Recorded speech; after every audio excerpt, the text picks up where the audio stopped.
Next, we're going to move to the interior inspection checklist. Number 1, circuit breakers. You want to check these. So run your hand over all the circuit breakers and make sure that there are no circuit breakers popped. Number 2, the defog lever blower. You want to ensure that it is in the floor position and off. Number 3, the emergency door close handle. You want to ensure that that is safetied. Now, if it's safetied, it should have a little copper wire on the handle itself to ensure that it is, in fact, safetied. Next, the emergency landing gear down handle is also safetied. Number 5, the hydraulic pressure bypass switch. You're going to ensure that that switch is in the norm position. Next, we're going to move to the fuel counter and we need to reset it. Up here in the top portion of the panel, here's our fuel counter. You're going to select this little white button and press. You're going to make sure that you get all zeros. Number 7, we're going to go down here to the center console. You're going to make sure that your EFCs are off.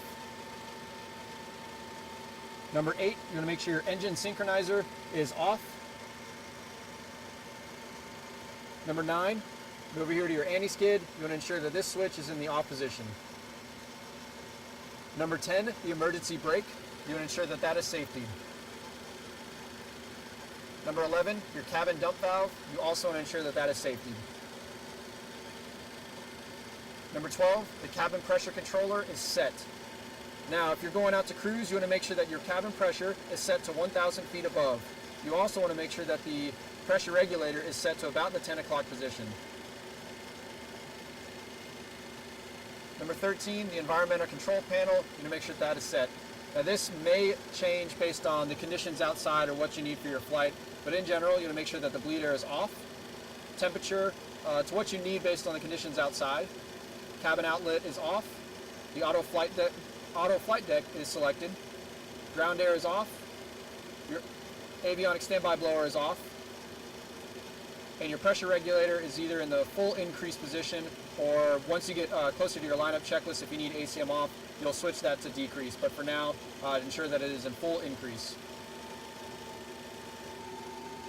Next, we're going to move to the pneumatic and oxygen pressure gauges, number 14 and 15. You would ensure that those are both checked and in the green. Number 16, the oxygen system ready. You're going to make sure that that is pulled. Number 17, on the co-pilot side, the defog lever blower is in the floor and off position. Next, we're going to move to the overhead panel. First, on the top left, you want to make sure that the master generators are in normal. Moving along, we're going to make sure that the cabin sign is in the fasten seatbelt position. Indicator lights are as required based on daytime or nighttime flying. Instrument lights as required. Exterior lights, we'll make sure that those are all off. Number 23, the landing lights, you want to make sure that those are retracted and off. Number 24, the de-ice backup switch, you want to make sure that that is safetied.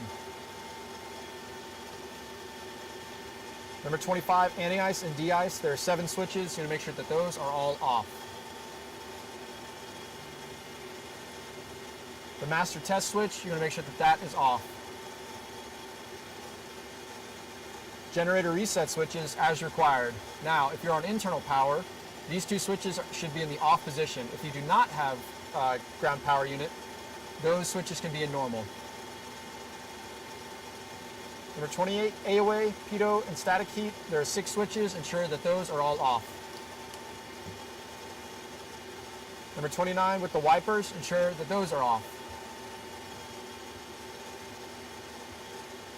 Number 30, ignition switches, 2 of them, they need to be in the standby position. Jet pumps, ensure that that is in the normal position. Boost pumps, ensure that those are off. Your fuel transfer switches should be in the auto position. The fuel crossfeed switch should be in normal.